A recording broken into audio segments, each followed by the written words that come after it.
Merci pour votre fidélité au programme de la 7TV. Mesdames et messieurs, il est 13h. Bonjour et bienvenue dans ce journal. À l'une de cette édition, le retrait des bases militaires françaises au Sénégal. La France remet ce vendredi une première base militaire aux autorités sénégalaises. Il s'agit de 2 des 5 emprises. Pas de cérémonie pour marquer le pas, mais juste une signature de procès verbal.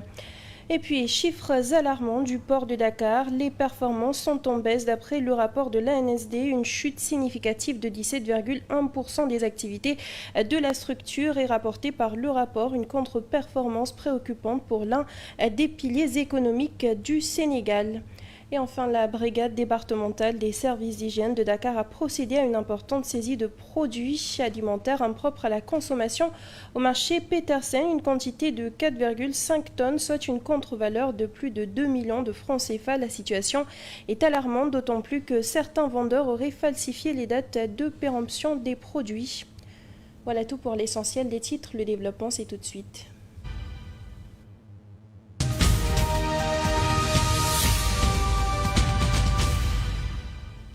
Nous le disions à l'instant, la France remet ce vendredi une première base militaire aux autorités sénégalaises. 2 des 5 emprises de l'armée française seront donc remises au Sénégal. Une première étape en vue du retrait complet des éléments français au Sénégal. Ces 2 emprises étaient vides depuis un an déjà et de sources militaires françaises attendaient depuis d'être remises au pays. Le retrait des bases militaires françaises au Sénégal s'annonce déjà décisif.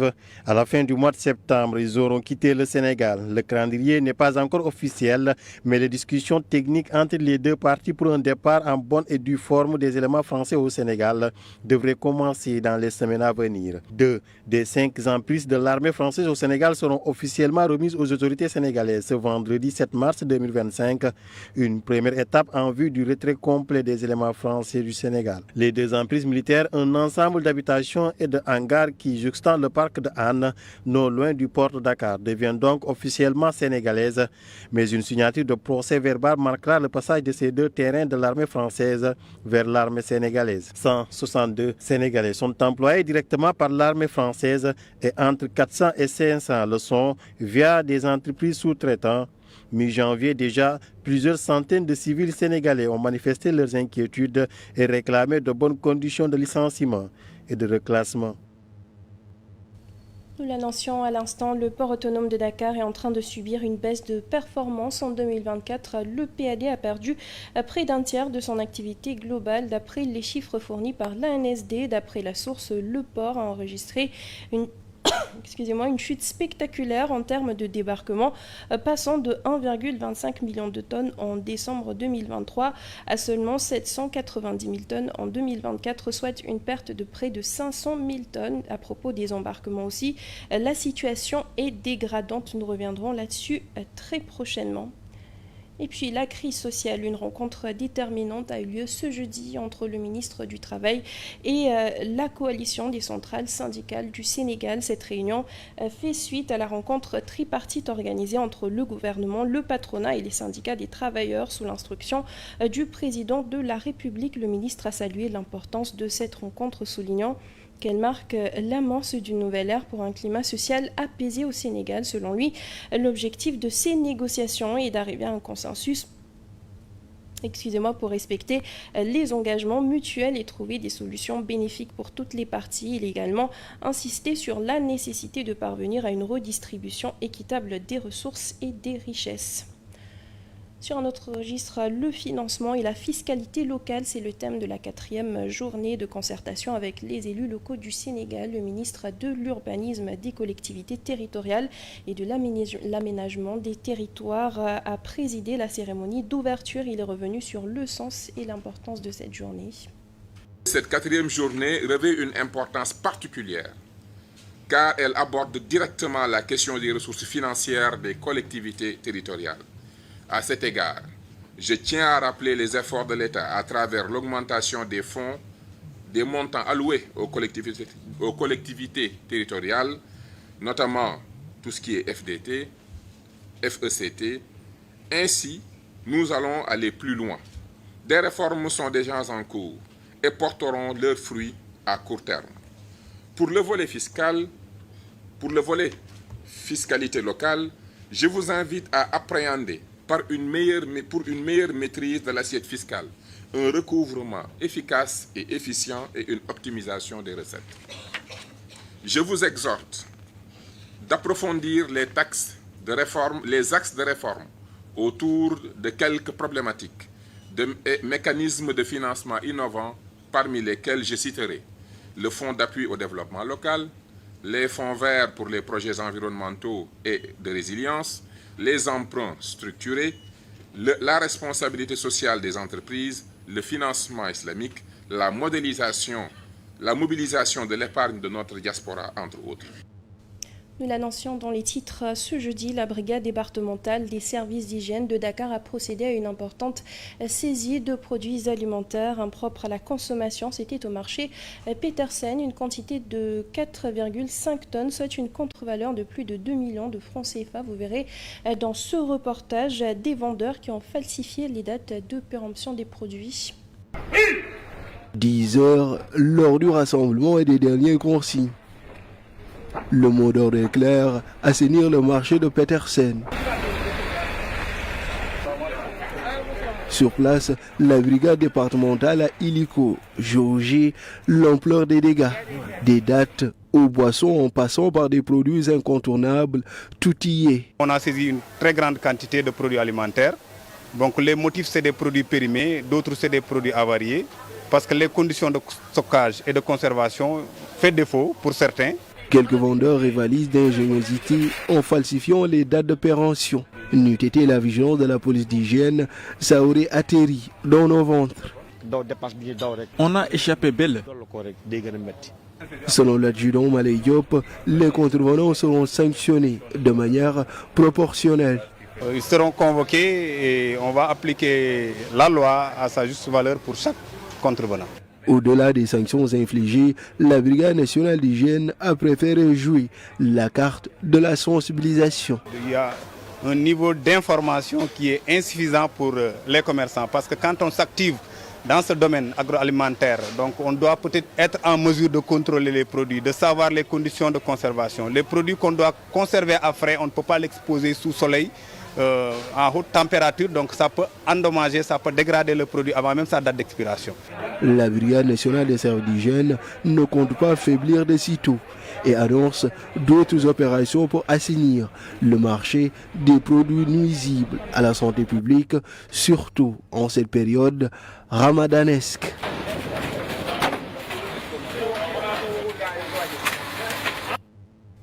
On reste au marché Petersen avec Omar Thiam toujours. Les produits sont vendus à prix cassé malgré l'assurance des vendeurs. Justement, le respect des dates de péremption laisse à douter.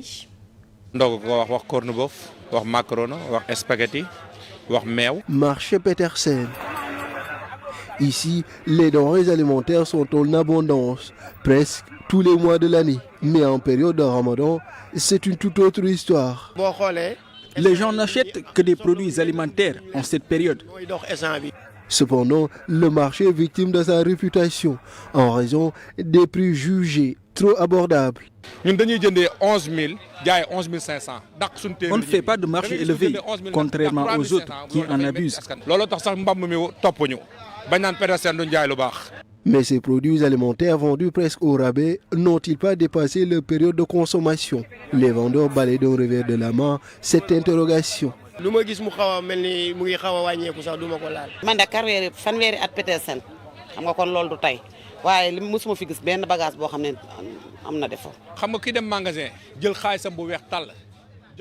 Les grossistes ne sont pas assez fous pour nous vendre des produits périmés.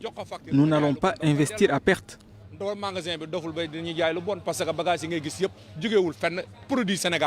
Bien que ces vendeurs affirment qu'ils sont souvent induits en erreur par des grossistes véreux.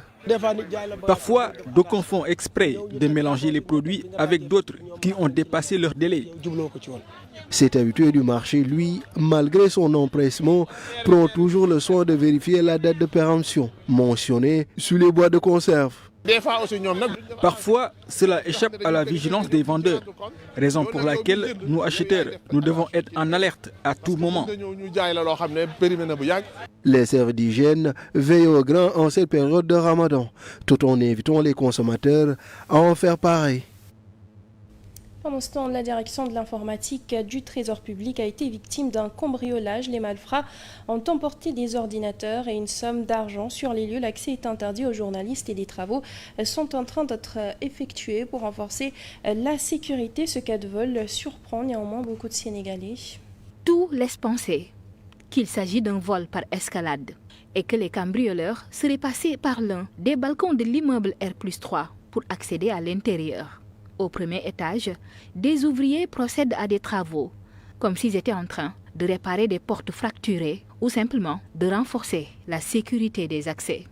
Difficile d'en savoir plus, l'accès à la direction de l'informatique du Trésor public est interdit aux journalistes et les agents semblent tous exécuter un ordre, celui de ne fournir aucune information à la presse sur le cambriolage perpétré par des individus non encore identifiés dans la nuit du lundi 3 mars 2025.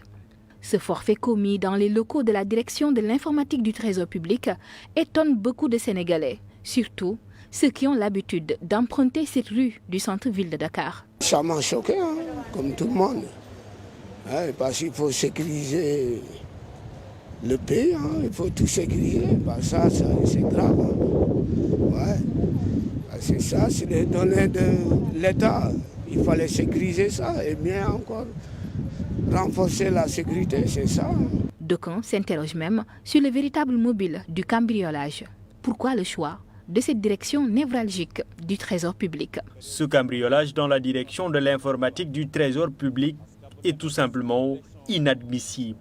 J'ai des suspicions par rapport au mobile du vol. La police a ouvert une enquête pour percer le mystère autour de cette affaire. D'après le journal L'Observateur paru ce jeudi, les cambrioleurs auraient emporté une somme de 200 000 francs CFA ainsi que 3 ordinateurs dont 2 portables, précisant que ces machines seraient directement connectées au serveur central de la direction. Le syndicat unique des travailleurs du Trésor tient à préciser à l'endroit de l'opinion que les faits relatés hier à la une d'un quotidien de la place concernant la direction de l'information du Trésor se sont produits depuis le week-end dernier, dans la nuit du dimanche 2 mars. Selon le communiqué, il s'agit d'un incident mineur ayant occasionné le vol de quelques matériels sans grande valeur. Une enquête a été ouverte par les autorités compétentes. Le site rassure les citoyens sur la sécurité et la fiabilité du système informatique de gestion de la trésorerie qui n'a connu aucune perturbation. Le document précise que les données du Trésor sont stockées dans des serveurs ultra sécurisés dans un lieu quasiment inaccessible. Et puis ce litige foncier au niveau de Keur Massar Sud, des jeunes qui se sont donc insurgés contre la construction d'une préfecture sur les lieux. Néanmoins, le préfet a annoncé l'arrêt des travaux sur le site après justement ces mouvements d'humeur de la jeunesse. Retour sur l'affaire avec Bakary Sissé. Ce terrain aiguillon situé à Keur Massar Sud, très convoité pour des activités diverses par des populations, surtout par la communauté écolière, risque d'échapper à ces dernières en raison du projet de construction d'une préfecture, dit-on. Les écoles seront obligées de chercher ailleurs. Le principal du CM Keur Massar 1 donne son avis. Tout à fait, bon. On a eu écho aussi véritablement de l'utilisation de ce terrain dit aiguillon pour un projet de construction. Bon, mais il est vrai que certains de nos cours se faisaient là-bas, mais pas tous. Il espère que les autorités vont trouver d'autres alternatives si toutefois que le projet de construction de la nouvelle préfecture passera. De toute façon, en explorant quelques pistes, voilà, quelques pistes de solutions. Déjà avec l'IF, donc on était en train de voir d'autres terrains. Je ne sais pas même si on peut l'appeler terrain, en tout cas d'autres espaces où les élèves pourraient suivre donc, les cours d'éducation physique et sportive. Je sais que l'IF est en train de prendre des initiatives dans ce sens. Le maire de Keur Massar Sud invite les autorités à arrêter les travaux et s'asseoir autour de la table. Nous demandons, monsieur le président de la République,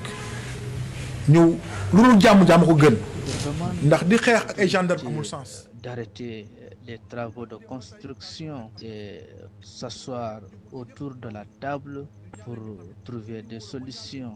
La population est souveraine. dafa mel seen xol lañ jël ci yéen ndaxte li ëppoon seen activité seen activité sportive fa ñu ko doon defee. Donc auparavant, la gendarmerie avait cueilli des journalistes et confisqué leur matériel de travail. C'est après la conférence de presse du maire de Keur Massar que ces derniers ont été libérés puis repris leur matériel. Un acte à déplorer. Halte au justement sur des journalistes. Et enfin, c'est devenu un rituel au niveau de la mairie Dakar Plateau. Chaque année, lors du mois de Ramadan, la municipalité organise des journées de distribution de kits de rupture du jeûne. Cette année, le quartier de Rebeuss a bénéficié de la première édition. Ousmane Ba pour le reportage. Une façon modeste de participer à alléger le Ramadan chez ses concitoyens, surtout ceux qui n'ont pas la possibilité d'arriver chez eux à temps pour la rupture. Voilà comment le maire Alioune Ndoye définit ce geste à la fois social et symbolique. Et on a commencé ici à Rebeuss, donc pour participer à la rupture du jeûne, parce que nous sommes une commune traversée où les gens souvent sont un peu en retard pour aider ceux-là à au moins rompre le jeûne, le temps d'arriver chez eux. Voilà, c'est une activité sociale que nous faisons avec les agents de la commune.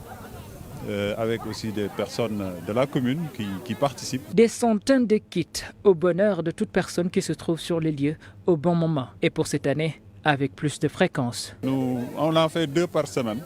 Peut-être on en fera plus vers la fin. Mais là, on en fait 2 par semaine. Une activité que la commune décide de faire.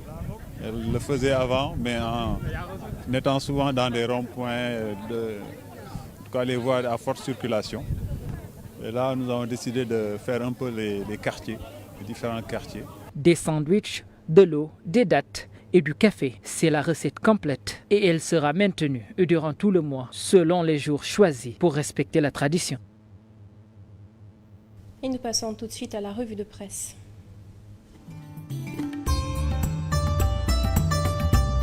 Bonjour. L'Observateur revient sur le cambriolage des locaux du Trésor à Dakar. Secret des auditions sur le cambriolage dont plusieurs cadres ont été entendus selon le journal par la sûreté urbaine. Le bal des auditions à laquelle la sûreté urbaine a commencé à 10h selon le journal et s'est poursuivi jusqu'en début de soirée avec des questions portant sur la nature des données emportées. L'Observateur ajoute que l'exploitation des caméras de surveillance a été lancée avec la revue de toutes les images captées la veille, le jour et le lendemain des faits qui se sont produits depuis le week-end dernier dans la nuit du dimanche 2 mars, précise le syndicat des travailleurs du Trésor dans un communiqué repris par les journaux. Mais enquête lui s'interroge, un cambriolage et des interrogations. Des malfaiteurs ont ciblé les bureaux stratégiques de la direction de l'informatique. Des syndicalistes qualifient l'incident de mineur. C'est le cas selon Réumi Quotidien où le syndicat dans un communiqué a argué que cet incident est mineur. Le syndicat des travailleurs du Trésor parle de vol de matériel sans grande valeur. Là, titre, le Trésor indemne, avant de faire observer que si ce cambriolage dont a été victime la direction de l'informatique du Trésor suscite un tollé depuis mercredi, le risque d'une fuite de données sensibles est à écarter. Les Échos, lui, sur les repères stratégiques de décembre 2024, titre le port de Dakar chute dangereusement. Sur le journal, il a été enregistré une contre-performance de 17,1% de son activité en décembre 2024. L'activité s'est dégradée de 14,7%. Les recettes sont en baisse, selon les Échos. Même son de cloche dans la tribune, le port de Dakar enregistre une baisse inquiétante de son activité. Une diminution simultanée des débarquements de moins de 24% et des embarquements de moins de 5,0%. Le quotidien, lui, se penche sur les marchés financiers internationaux. Les taux se resserrent autour du Sénégal et sur le journal, le crédit du pays a dépassé les 12%. Suffisant pour Source A de s'interroger sur le cas Macky. Avait-il saboté tout en ce qui concerne aussi l'allocation spéciale de retraite accordée aux enseignants et chercheurs titulaires des universités? Restons avec le cas Macky car le Peuple quotidien affirme que l'ancien président Macky Sall n'a reçu aucune demande de quitter le Maroc. Le journal parle de calomnie et son image et sa gestion. Dans Vox Populi, car Abdou Karim Sall est dans le viseur des députés du régime dans l'affaire du contrat d'armement et qui refait surface. Sur le journal, une commission d'enquête parlementaire est réclamée. En sport, Record parle de Sadio Mané, un retour en forme. Bonne lecture. Fin de ce journal, merci à vous de l'avoir suivi. À 14h, vous avez l'édition en Wolof. Merci, bonne suite de programme sur la 7 TV.